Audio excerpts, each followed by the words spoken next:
Standing under the harsh, fluorescent lights of the airport, a 17-year-old girl's dream trip to Paris shatters into 1,000,000 pieces. The gate agent, a woman with a chillingly sweet smile and eyes as cold as chipped ice, holds her passport. One sharp, deliberate tear, and the crisp sound echoes through the stunned silence of the boarding area. The woman sneers. "This is obviously a fake, honey." But what she doesn't know, what she can't possibly fathom, is that the teenager she just humiliated isn't just any passenger. She's the secret, unacknowledged daughter of the man who built this airline from the ground up, and the karma that's about to hit this agent will be as swift and turbulent as a Category 5 hurricane. The air in the terminal at JFK International was thick with the usual cocktail of frantic energy and weary resignation. For 17-year-old Seraphina Washington, however, it fizzed with pure, unadulterated excitement. Her fingers drumming a silent, syncopated rhythm on her worn leather backpack were the only outward sign of the symphony of anticipation playing within her. Paris. The word itself was a melody, a promise of art history, and a future she was just beginning to sketch for herself. This trip, a graduation gift from her grandmother, was the first page of the rest of her life. She clutched her passport, the small navy blue book, a tangible key to a world she'd only ever seen in glossy magazines and the wistful daydreams of her inner city bedroom. The boarding call for flight AWC 88 to Charles de Gaulle finally blared through the speakers, and Seraphina's heart did a little flip. She joined the queue, a vibrant thread in a tapestry of travelers, her bright yellow hoodie a beacon of optimism. As the line snaked forward, she could see the gate agents, 2 women in the crisp navy uniforms of Atlantic World Connect. One was younger with a nervous energy constantly pushing her glasses up her nose. The other, the one who seemed to be in charge, had a helmet of perfectly coiffed blonde hair and a name tag that read Bernadette. Her smile was a meticulously painted slash of crimson, but it didn't quite reach her eyes, which were scanning the passengers with a bored, almost disdainful efficiency. When Seraphina reached the front, she offered Bernadette a polite, slightly shy smile and handed over her passport and boarding pass. Bernadette took them without making eye contact, her long, crimson-lacquered nails tapping a staccato beat on the counter. She scanned the boarding pass, her expression unreadable. Then her gaze fell upon the passport. She opened it, her eyes lingering on Seraphina's photograph. A flicker of something, annoyance, disbelief, crossed her features. Seraphina Washington. Bernadette said, her voice dripping with a cloying sweetness that set Seraphina's teeth on edge. She looked up, her blue eyes, the color of a winter sky, finally meeting Seraphina's warm brown ones. "And where are you off to today, Miss Washington?" "Paris," Seraphina replied, her voice a little smaller than she'd intended. The woman's scrutiny was making her feel strangely exposed, like a specimen under a microscope. Bernadette hummed a low, condescending sound. She held the passport up to the light, tilting it back and forth.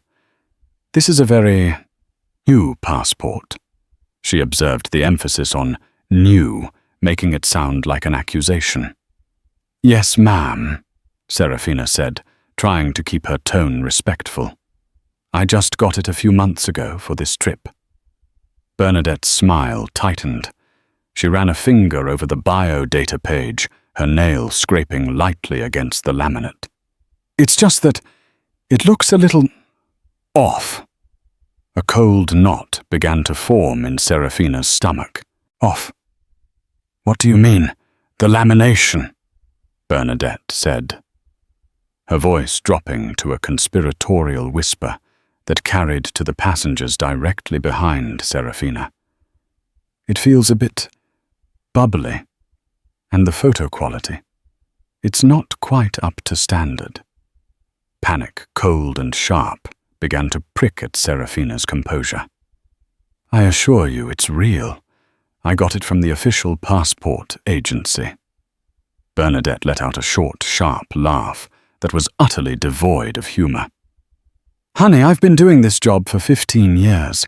I can spot a fake a mile away. And this, she said, waving the passport dismissively, has all the hallmarks of a rather amateurish forgery. The word fake hung in the air, ugly and accusatory. The people in line behind Seraphina were now openly staring, their expressions a mixture of curiosity and suspicion. A flush of hot shame crept up Seraphina's neck. But it's not fake, she insisted, her voice trembling slightly. My grandmother is waiting for me in Paris. Please, you can scan it. Everything will check out. Bernadette's eyes narrowed into slits. Oh, I'm sure your grandmother is waiting. She sneered, the air quotes around grandmother, a deliberate cutting insult. Look, we have a zero-tolerance policy for fraudulent documents. It's a matter of national security. The younger agent, whose name tag read Cynthia, looked increasingly uncomfortable. She glanced from Bernadette to Seraphina, her mouth opening as if to speak, but a sharp warning glare from Bernadette silenced her. Please, Seraphina begged, her voice cracking. Just scan it. I have my driver's license, my student ID. I can show you everything. She started to fumble with her backpack, her hands shaking. Bernadette held up a hand to stop her. That won't be necessary. Her voice was now cold and hard, the saccharine sweetness gone. I've made my determination. And then, in a move of such casual, shocking cruelty that it stole the breath from Seraphina's lungs, Bernadette took the passport in both hands. With a sharp, deliberate twist, she tore it. The sound of the thick paper ripping was like a gunshot in the suddenly silent terminal. The top corner of the photo page, with Seraphina's hopeful, smiling face, was severed from the rest of the booklet. Seraphina stared, her mind refusing to process what she had just seen. Her passport, her key to Paris, her future, mutilated, destroyed, lying in 2 pieces on the cold, sterile counter. Bernadette tossed the 2 pieces onto the counter with a flick of her wrist. This is obviously a fake, honey. She repeated, her voice laced with triumphant finality. You're not going anywhere today. In fact, I'm going to have to call Port Authority. Tears, hot and humiliated, finally welled in Seraphina's eyes, blurring the image of the smug, blonde woman before her. The dream of Paris dissolved into a nightmare of flashing lights and accusing stares. She was no longer a hopeful student on the verge of an adventure. In Bernadette's cold, prejudiced eyes, she was a criminal. And as the gate agent reached for the phone, a cruel smile playing on her lips, Seraphina felt a profound and terrifying sense of powerlessness. She was just a black girl from the city, and this woman with her uniform and her authority had just ripped her world in 2. Little did Bernadette know the threads of that world were woven into the very fabric of the airline she so arrogantly represented, and the tear she had just made was about to unravel everything. The arrival of the Port Authority officers was a blur of blue uniforms and stern, questioning faces. To Seraphina, trapped in a maelstrom of shock and humiliation, they were just another extension of Bernadette's power, another set of eyes that looked at her with suspicion. Bernadette, for her part, reveled in the drama she had created. She recounted her version of events with a theatrical flair, painting herself as a vigilant guardian of national security who had single-handedly thwarted a potential threat. The document was clearly fraudulent. She explained to the 2 officers, a portly man with a thick moustache named Officer O'Malley, and a younger, more observant woman named Officer Rodriguez. The lamination was peeling and the photo was pixelated, My 15 years of experience told me something was seriously wrong. She gestured towards the 2 pieces of Seraphina's passport, as if they were evidence in a high-profile criminal case. Seraphina, who had been led to a small, sterile waiting area, to the side of the gate, could only listen. Her protests swallowed by the lump of despair in her throat. Every time she tried to interject to explain that the passport was real, that her grandmother was expecting her, Officer O'Malley would hold up a hand and say, "Just let the gate agent finish, miss." Officer Rodriguez, however, seemed less convinced. Her gaze shifted from Bernadette's self-satisfied expression to Seraphina's tear-streaked face. She picked up the 2 pieces of the passport, handling them with a care that Bernadette had so flagrantly lacked. She examined the tear, the texture of the paper, the intricate watermarks that were still visible despite the damage. "You say the lamination was peeling?" Officer Rodriguez asked Bernadette, her tone neutral. "Yes, right here," Bernadette said, pointing to a corner of the biodata page. A clear sign of tampering. Rodriguez ran her own finger over the spot. There was no discernible peeling. She then pulled a small, powerful magnifying glass from her utility belt and examined the photo. "You mentioned pixelation." "Terrible quality." Bernadette sniffed. "Not at all what you'd expect from a government-issued document." Under the magnifying glass, Seraphina's photo was clear and sharp, the microscopic details of the printing process perfectly intact. Rodriguez's brow furrowed. She looked over at Seraphina, who sat slumped in her chair, her yellow hoodie now seeming like a cruel mockery of her shattered optimism. Miss Rodriguez said, her voice softer than O'Malley's, "Can you tell me where you obtained this passport?" "From the New York Passport Agency on Hudson Street." Seraphina whispered, her voice hoarse. "I went with my grandmother. We waited for hours. I have the receipt in my backpack." Her words, filled with a raw, desperate sincerity, seemed to resonate with Officer Rodriguez. She turned back to Bernadette. "Did you scan the passport before you destroyed it?" A flicker of uncertainty crossed Bernadette's face. The scanner was being finicky, but my visual inspection was conclusive. "So you didn't scan it?" Rodriguez stated, her voice hardening slightly. "You made the decision to destroy a federal document based solely on your 15 years of experience." "I am trained to identify fraudulent documents," Bernadette said, her tone becoming defensive. "It's my job. It's also your job to verify, not to destroy," Rodriguez countered. "This is a serious accusation and a serious action to have taken." It was at that moment that Cynthia, the younger gate agent, decided she could no longer remain silent. She had been hovering in the background, her face pale with anxiety. With a deep, trembling breath, she stepped forward. "Officer," she said, her voice barely a whisper. The scanner was working perfectly fine.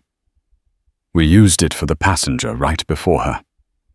All eyes turned to Cynthia. Bernadette shot her a look of pure venom, a silent threat that made the younger woman flinch, but not back down. And Cynthia continued, her voice gaining a sliver of confidence. I looked at the passport when Miss Washington first handed it over. It looked fine to me." The atmosphere in the small waiting area crackled with tension. Officer O'Malley, who had been content to let Bernadette run the show, now looked at his partner with a newfound respect for her instincts. Rodriguez turned her full attention to Bernadette, whose carefully constructed facade was beginning to crumble. "So you lied, ma'am. You lied about the scanner, and you made a unilateral decision to destroy this young woman's passport without any electronic verification." Bernadette's face, which had been a mask of smug authority, was now a canvas of blotchy red and pale white. "I was just doing my job," she stammered, the words now sounding hollow and pathetic. But the unraveling had only just begun. While Officer Rodriguez was methodically dismantling Bernadette's story, Seraphina, in a moment of desperate inspiration, remembered a small leather-bound notebook in the front pocket of her backpack. It was a gift from her grandmother, a place to jot down her thoughts and sketches. Tucked into the back flap was a business card she had been given years ago, a card she had almost forgotten about. It belonged to a man named Arthur Vance, a name that meant nothing to the people in this room, but to the upper echelons of Atlantic World Connect. It was a name that commanded immediate and unwavering attention. With trembling fingers, Seraphina retrieved the card. It was simple and elegant, just a name, a title, and a private phone number. The title read, Executive Vice President, Legal Affairs, Atlantic World Connect. Arthur Vance was her father's former lawyer, a man who had always treated her with a quiet, avuncular kindness on the rare occasions they had met. She didn't have her father's number. He had made sure of that. But she had this. It was a long shot, a desperate Hail Mary in a game she was losing badly. Taking a deep breath to steady her shaking hands, she approached Officer Rodriguez. "Officer," she said, her voice still shaky but now laced with a newfound determination. "I know this all looks bad, but I can prove who I am. I can prove that Passport was real. Can I please make one phone call?" Rodriguez, now thoroughly convinced that a gross injustice had occurred, nodded. "Go ahead, miss." Seraphina dialed the number on the business card. It rang twice before a deep, calm voice answered. "Arthur Vance." "Mr. Vance." Seraphina's voice was a choked whisper. This is Seraphina Washington." There was a pause on the other end of the line, and for a heart-stopping moment, Seraphina thought he wouldn't remember her. But then his voice came back warm with recognition. "Seraphina, is everything all right? It's been a long time." Tears began to stream down Seraphina's face again, but this time they were tears of relief. "No, Mr. Vance," she sobbed. "Everything is not all right. I'm at JFK and they've ripped up my passport."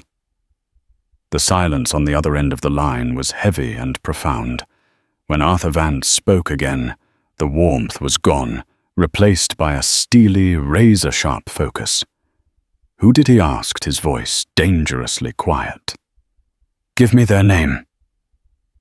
Seraphina looked over at the blonde woman, who was now being questioned more pointedly by Officer O'Malley. The nameplate on her uniform was glinting under the harsh airport lights.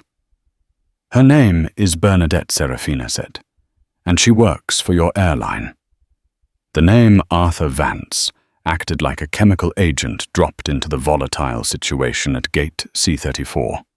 It was a name that within the corporate structure of Atlantic World Connect was akin to royalty. Vance was not just the head of legal affairs. He was the late founder's most trusted confidant, the keeper of his secrets, and the staunch protector of his legacy. His word was law, his influence immeasurable. Less than 10 minutes after Seraphina's call, a palpable shift occurred.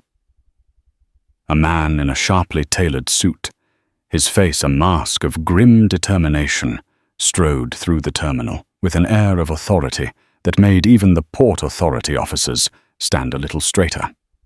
This was Daniel Sterling, the JFK station manager for Atlantic World Connect, and he looked as though he had just been summoned to his own execution.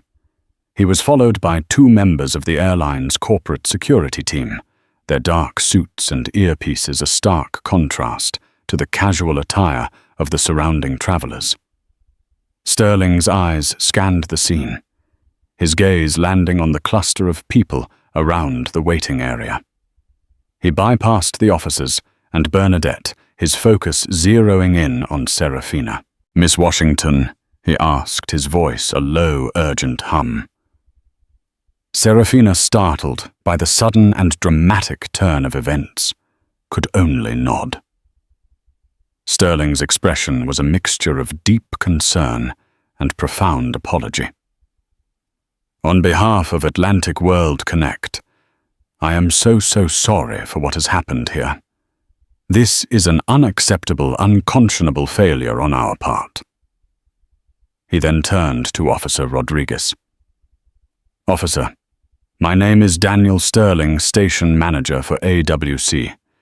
Mr. Vance has been in contact. We will be taking full responsibility for this incident, and we will be handling the matter internally." Bernadette, who had been watching this unfold with a growing sense of dread, finally found her voice.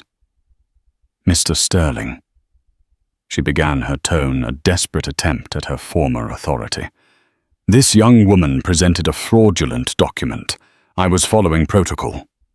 Sterling turned to face her, and for the first time Seraphina saw a flash of genuine, unadulterated fury in a person's eyes.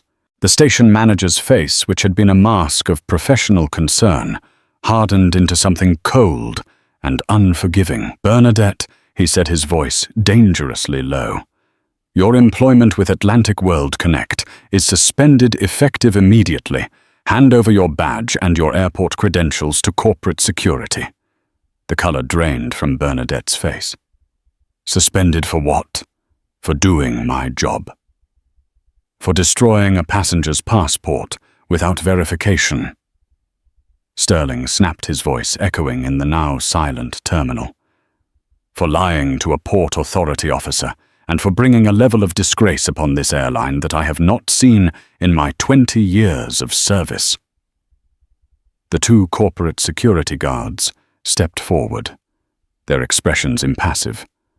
One of them held out a hand, and Bernadette her own hands, trembling with a mixture of rage and disbelief, slowly, reluctantly, unclipped her ID badge from her uniform.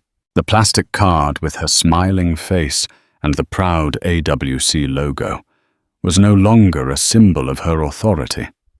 It was a relic of a career that had just imploded. But the true bombshell, the one that would obliterate the last vestiges of Bernadette's self-righteousness, was yet to be dropped. As the security guards escorted a stunned and sputtering Bernadette away, Sterling turned back to Seraphina, his expression softening once more. "Miss Washington," he said, his voice filled with a deference that was utterly baffling to the onlookers.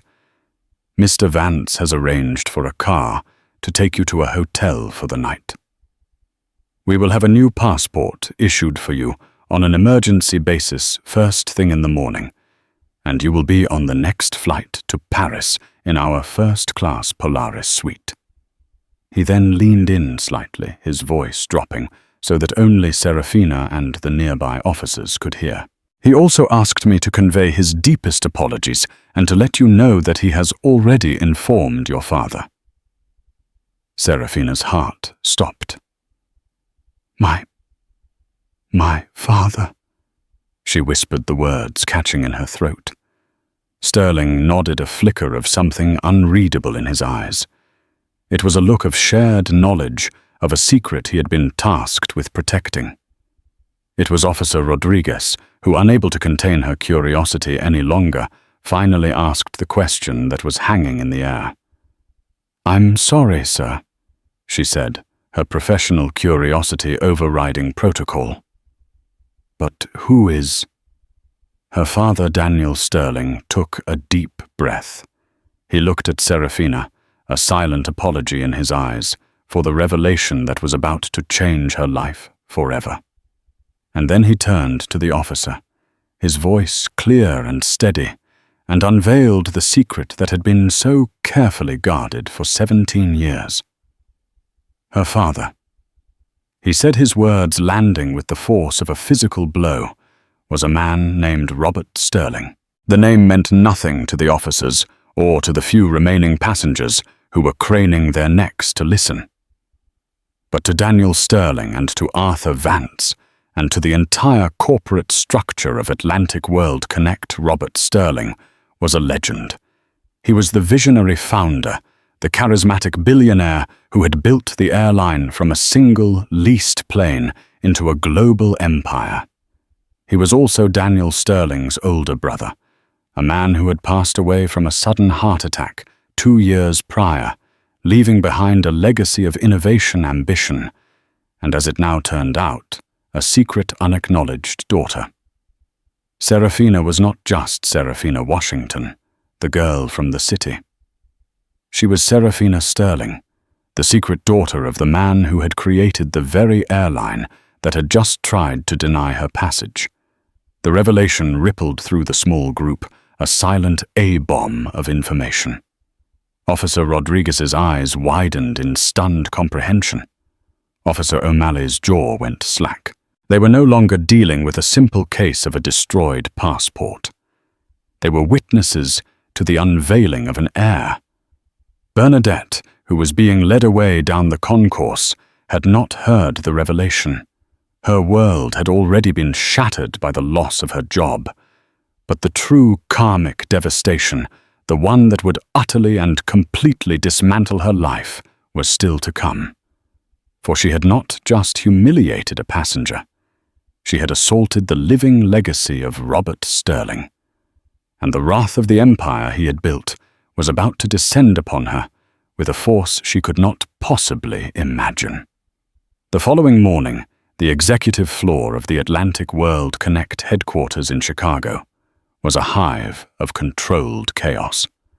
The story of the incident at JFK had spread through the upper echelons of the company, like wildfire, fueled by a series of terse, late-night emails from Arthur Vance. The news that Robert Sterling had a daughter was a seismic shock. But the immediate crisis was the public relations nightmare that had unfolded at Gate C-34. The name Bernadette Jensen was now on the lips of every executive, a symbol of everything that could and did go wrong. Arthur Vance, a man whose calm demeanor was as legendary as his legal acumen, was a study in controlled fury. He sat at the head of a long, polished mahogany table in a soundproof conference room, his piercing blue eyes fixed on the man seated opposite him. Howard Finch, the head of human resources. Howard Vance, began his voice, dangerously soft. Walk me through the file of Bernadette Jensen. I want to know everything. Every commendation, every complaint, every performance review, since the day she was hired 15 years ago. Finch, a perpetually nervous man, who seemed to be sweating, despite the room's chilly temperature, fumbled with the tablet in front of him. Of course, Arthur. Bernadette Jensen hired in 2010. 15 years of service, as she so proudly proclaimed. Her record is, well, it's complicated. Uncomplicated for me. Vance said, his voice as sharp as a shard of glass. For the first 10 years, her record was exemplary, Finch explained, swiping through digital files. Multiple commendations for customer service, glowing performance reviews. She was a model employee, and the last 5 years, Vance prompted already knowing the answer. Finch sighed a puff of anxious air. The last 5 years have been a different story. We've had a number of informal complaints filed against her, all of a similar nature. And what nature is that? Allegations of discriminatory behavior. Finch said the words, tasting like ash in his mouth, targeting passengers of color, particularly younger ones.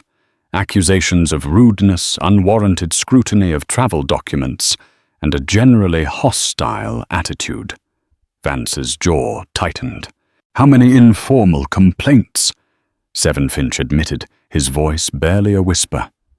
All handled at the station level by her direct supervisor. And who was her supervisor? Vance asked, his eyes narrowing. "A man named Gregory Thorne," Finch replied. And what was Gregory Thorne's solution to these 7 complaints of racism? Finch swallowed hard. He had conversations with her. Recommended she take a voluntary sensitivity training course. Voluntary, Vance repeated the word, dripping with scorn. And did she volunteer?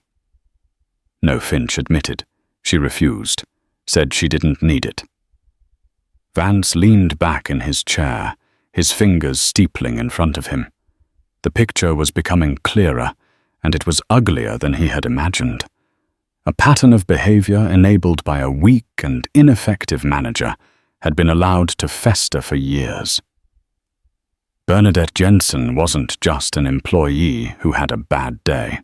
She was a liability, a cancer that had been growing within the company, and yesterday it had metastasized in the most public and damaging way possible.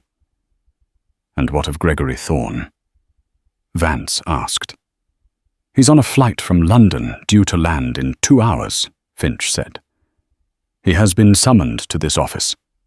"Good," Vance said. "He can pack his desk on his way out. We have a zero-tolerance policy for this kind of managerial incompetence. He's as culpable as she is." The conversation then shifted to Bernadette herself. Her suspension was just the beginning. Arthur Vance was building a case not just for termination, but for a civil lawsuit. Atlantic World Connect would be suing Bernadette Jensen for damages to the company's reputation. "We need to send a message," Vance explained to the assembled team of lawyers and executives. "A message that this kind of behavior will not be tolerated, that we will protect our passengers, and we will protect the integrity of this company, which Robert Sterling dedicated his life to building." Meanwhile, Bernadette Jensen was at home, her world collapsing around her. Her suspension had been swift and brutal. The call from Howard Finch confirming her termination came at 9:00 a.m., a cold, impersonal conversation that officially ended her 15-year career. But the true karma, the hard, relentless karma that the universe had in store for her, was only just beginning to gather steam.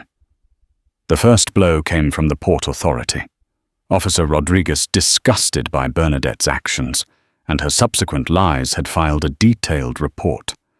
The district attorney's office, upon reviewing the report and the clear evidence of Bernadette's deliberate destruction of a federal document, decided to press charges. Bernadette was charged with criminal mischief and falsifying a government report. A court date was set. Suddenly, this was no longer just about losing her job. It was about losing her freedom. The second blow came from the media. A passenger who had witnessed the entire event, a freelance journalist with a sizable social media following, had written a scathing minute-by-minute account of the incident. The story, titled "Gate Agent on a Power Trip Destroys Teen's Passport," and an airline's reputation went viral. It was picked up by national news outlets, and soon Bernadette Jensen's name and face were everywhere. She was no longer an anonymous gate agent.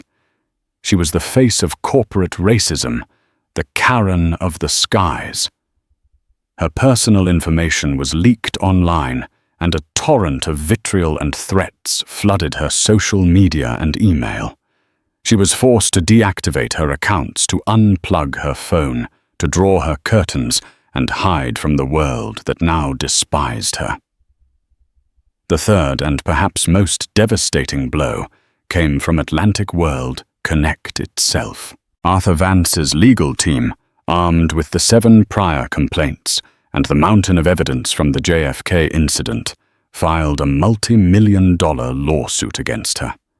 They were suing her for reputational damage, for the cost of the emergency passport and first-class ticket for Seraphina, and for the man-hours spent on damage control. The lawsuit was a clear and unequivocal statement: you do not mess with the Sterling legacy. Bernadette's life, once so orderly and secure, was now a smouldering ruin. Her career was gone, her savings were being devoured by legal fees, and her name was synonymous with bigotry. She was a pariah, a cautionary tale whispered among airline employees. The smug satisfaction she had felt when she tore Seraphina's passport had curdled into a bitter, all-consuming regret. And then the final crushing piece of information reached her. It came in the form of a legal document, a preliminary filing in the civil suit. It was a brief biography of the plaintiff, the young woman whose life she had so casually tried to upend. And there, in black and white, was the name Seraphina Sterling, daughter of the late Robert Sterling, founder of Atlantic World Connect. Bernadette stared at the name, her mind reeling. The girl in the yellow hoodie. The girl she had dismissed as a fraud, a nobody. She was the daughter of the man whose portrait hung in the lobby of the very building where she had once so proudly worked. The irony was so staggering, so cosmically cruel, that it was almost comical. She had not just picked a fight with a random passenger. She had, in her blind prejudice, attacked the secret princess of the kingdom she served. The full weight of her actions, the sheer catastrophic stupidity of what she had done, crashed down upon her. It was not just bad luck. It was not an unfortunate misunderstanding. It was karma in its purest, most undiluted form. It was a hurricane of consequence, and she was standing at its epicenter with absolutely nowhere to run, while the storm of retribution raged around Bernadette. Jensen, Seraphina Sterling was experiencing a different kind of turbulence. The whirlwind of the past 48 hours had catapulted her from anonymity into a world she never knew existed, a world of wealth, power, and a family legacy that was now suddenly her own. Her arrival in Paris was a stark contrast to the humiliating ordeal at JFK. She was met on the jet bridge by a personal concierge from Atlantic World Connect, who whisked her through a private customs and immigration channel and into a waiting black Mercedes. Her grandmother Eleanor, a woman of formidable grace and quiet strength, was waiting for her at a lavish suite at the Four Seasons George V. Her face etched with a mixture of relief and regret. "Oh, my sweet girl," Eleanor said, enveloping her in a tight embrace. "I am so sorry. I should have told you everything sooner." Over the next few days, as the Parisian rain misted the windows of their suite, Eleanor filled in the gaps of Seraphina's life. She told her the story of her mother, a talented artist who had had a brief, passionate affair with the charismatic billionaire Robert Sterling. When she discovered she was pregnant, she had made the difficult decision to raise her daughter on her own, away from the glare of the public eye and the complexities of the Sterling dynasty. Robert, to his credit, had respected her wishes, but he had never abandoned his daughter. He had provided for her financially through a blind trust, and he had kept tabs on her through his most trusted friend, Arthur Vance. "He was so proud of you, Seraphina," Eleanor said, her eyes glistening with unshed tears. "He saw your report cards, your art, the photos I sent him. He loved you in his own complicated way." The revelation was overwhelming. Her father. The man she had only ever known as a vague, absent figure was suddenly real, a titan of industry, whose legacy was now inextricably linked to her own. The anger and confusion she felt were tempered by a strange sense of belonging. The pieces of her life, which had always felt slightly misaligned, were finally clicking into place. A week later, back in the United States, Seraphina found herself in the one place she had never expected to be: the boardroom of Atlantic World Connect. Arthur Vance had summoned her to Chicago not just as a formality, but as a necessity. The revelation of her existence had sent shockwaves through the company's board of directors and its shareholders. The Sterling family still held a controlling interest in the airline, and the discovery of a new direct heir had thrown the company's future into question. Seraphina dressed not in her usual hoodie and jeans, but in a simple, elegant black dress that Eleanor had insisted on buying for her in Paris, walked into the boardroom with a quiet confidence that surprised even herself. The room was filled with men and women in expensive suits, their faces a mixture of curiosity, skepticism, and apprehension. At the head of the table sat Daniel Sterling, her uncle, a man she was meeting for the first time. He looked so much like the photos she had seen of her father that it took her breath away. He had the same strong jaw, the same intense eyes, but his smile was warmer, less guarded. He rose as she entered, his expression one of genuine welcome. "Seraphina," he said, his voice thick with emotion. "Welcome. I'm so sorry we're meeting under these circumstances." Over the next few hours, Seraphina listened as Arthur Vance and Daniel Sterling laid out the situation. Her father's will had included a secret codicil to be enacted only upon the public revelation of her identity. In it, he had left her a significant portion of his personal shares in the company, making her overnight one of the largest individual shareholders in Atlantic World Connect. The board members, many of whom had been jockeying for power since Robert's death, were now faced with a new unknown player. They looked at the 17-year-old girl at the head of the table, and they saw a threat, a complication. But as Seraphina began to speak, their perceptions began to shift. She didn't speak of stock options or corporate governance. She spoke of her experience at JFK. She spoke of Bernadette Jensen not with anger, but with a surprising degree of empathy. "What happened to me was wrong," she said, her voice clear and steady, resonating with a maturity that belied her years. "But the problem isn't just one woman. It's a system that allowed a woman like her to hold a position of power for 15 years, despite numerous complaints. It's a culture where any passenger can be treated with such disrespect and cruelty." She looked around the table, her gaze meeting the eyes of each and every board member. "My father built this airline.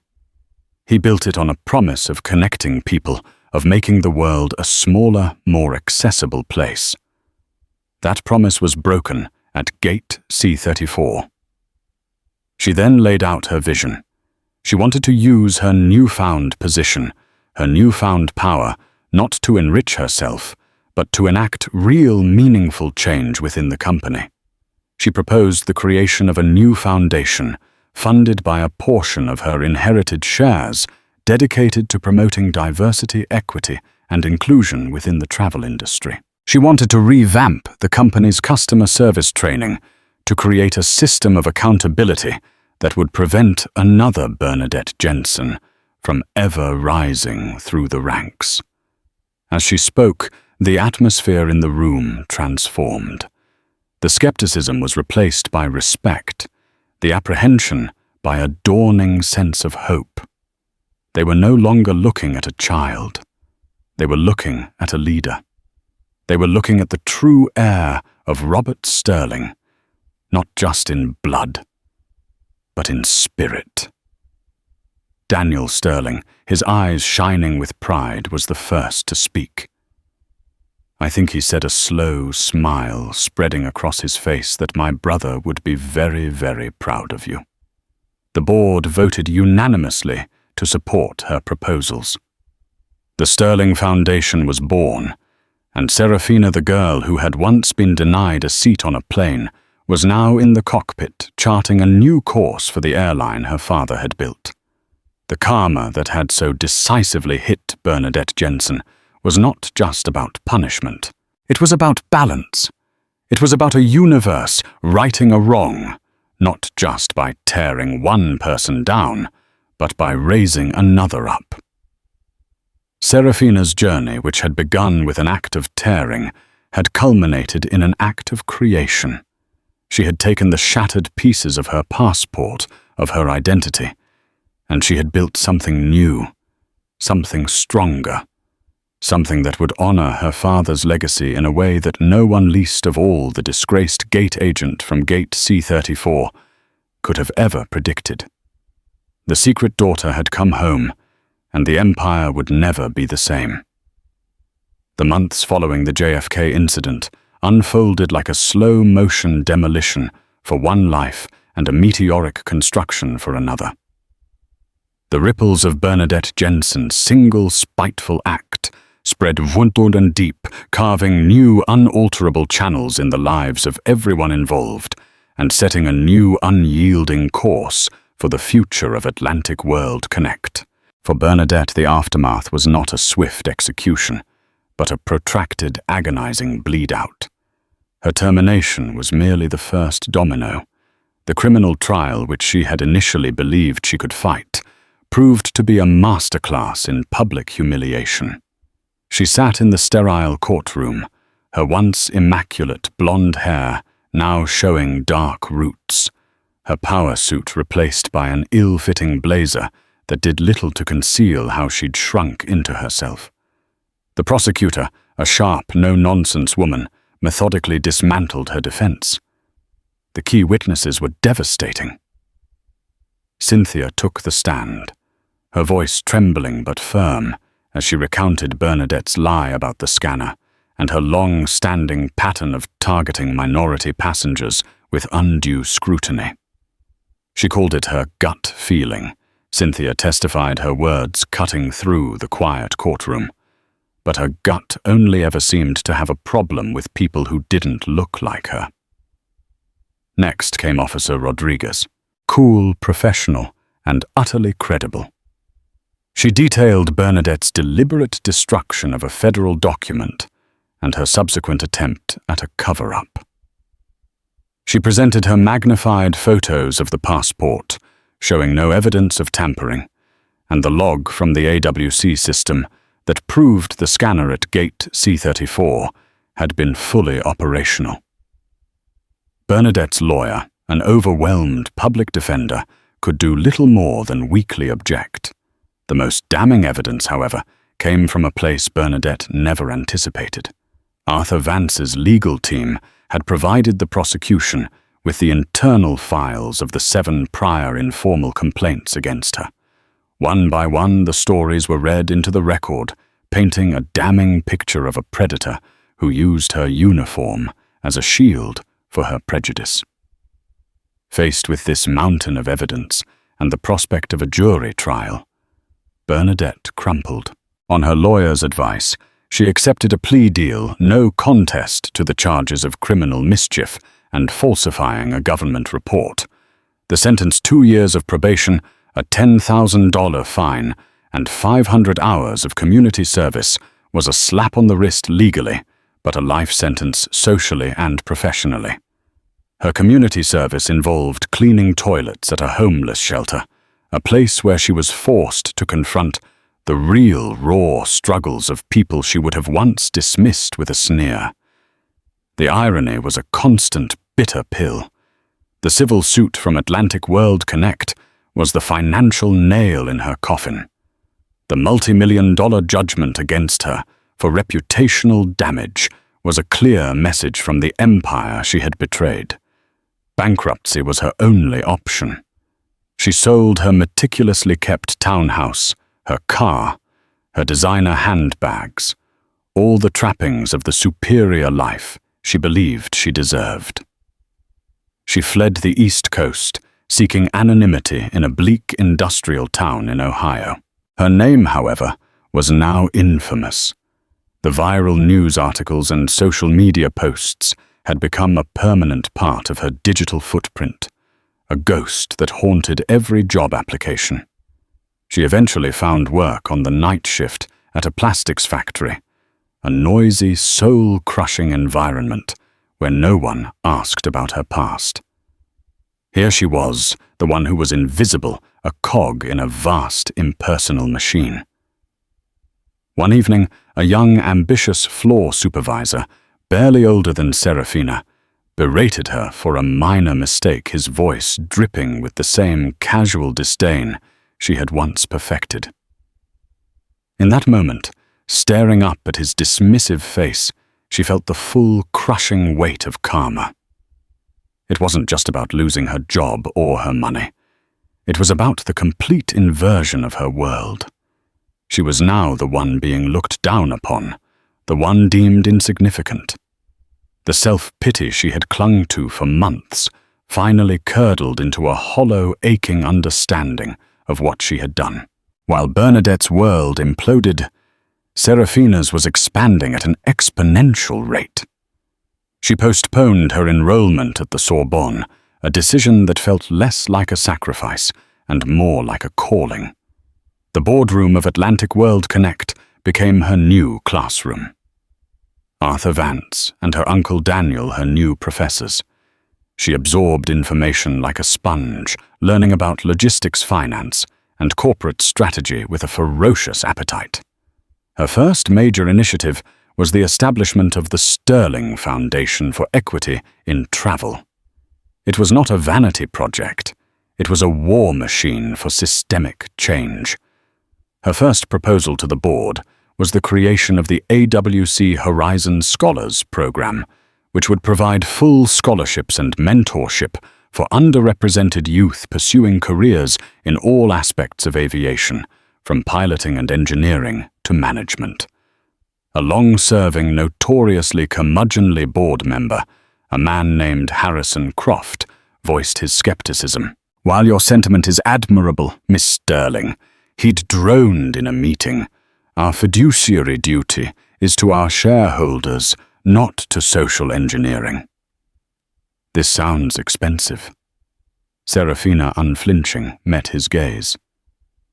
"Mr. Croft," she responded, her voice resonating with a quiet authority that silenced the room. "My father built this company by looking to the horizon, by seeing what was next. The future of any successful global corporation is diversity. It's not social engineering. It's a market necessity. Furthermore, the expense of this program is a fraction of what the company is currently spending on lawsuits and PR crises stemming from employees who lack the perspective to treat all our customers with dignity. My experience is proof of that. This isn't a cost. It's the best investment we could possibly make in our own future." The board, swayed by her impeccable logic and the quiet power of her personal story, approved the proposal unanimously. Harrison Croft, for the first time in years, looked not at a child, but at a leader who was every bit her father's daughter.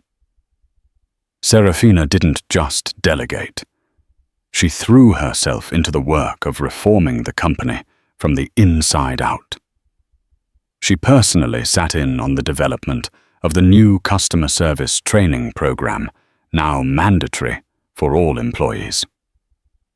Dubbed the Sterling Standard, it incorporated modules on implicit bias, de-escalation techniques, and cultural competency using anonymized case studies, including a detailed breakdown of the JFK incident, as teaching tools. She even participated in role-playing exercises, putting trainees on the spot, forcing them to navigate complex scenarios with empathy and professionalism. Her presence transformed the sessions from a tedious corporate requirement into a vital mission-driven exercise. Her bond with Daniel Sterling deepened into a genuine, loving, familial relationship. He saw in her the best qualities of his late brother, the vision, the tenacity, but tempered with a profound empathy that Robert had sometimes lacked. One crisp autumn afternoon, he took her to the quiet, elegant cemetery where her father was buried. As they stood before the simple granite headstone that read, "Robert Sterling, a man who helped the world connect." Daniel shared stories of their childhood, of Robert's relentless ambition and his secret regrets. He always wanted to be a good father. Daniel confessed, his voice thick with emotion. He just didn't know how. He was afraid the world he lived in would crush the spirit he so admired in your mother. Keeping you separate was his clumsy, misguided way of protecting you. Standing there between the man who was her father and the man who was becoming a father figure, Seraphina felt a sense of peace, a quiet knitting together of the frayed edges of her past. A year after the day her world was torn apart, Seraphina finally boarded AWC Flight 88 to Charles de Gaulle. She had declined the Polaris suite, opting for a window seat in Economy Plus. She wanted to see the airline through the eyes of its regular passengers. As the plane soared above the Atlantic, she didn't watch a movie or listen to music. She sketched in the same leather-bound notebook her grandmother had given her, not of Parisian cafes, but of new airplane seat designs that offered more privacy and comfort for families.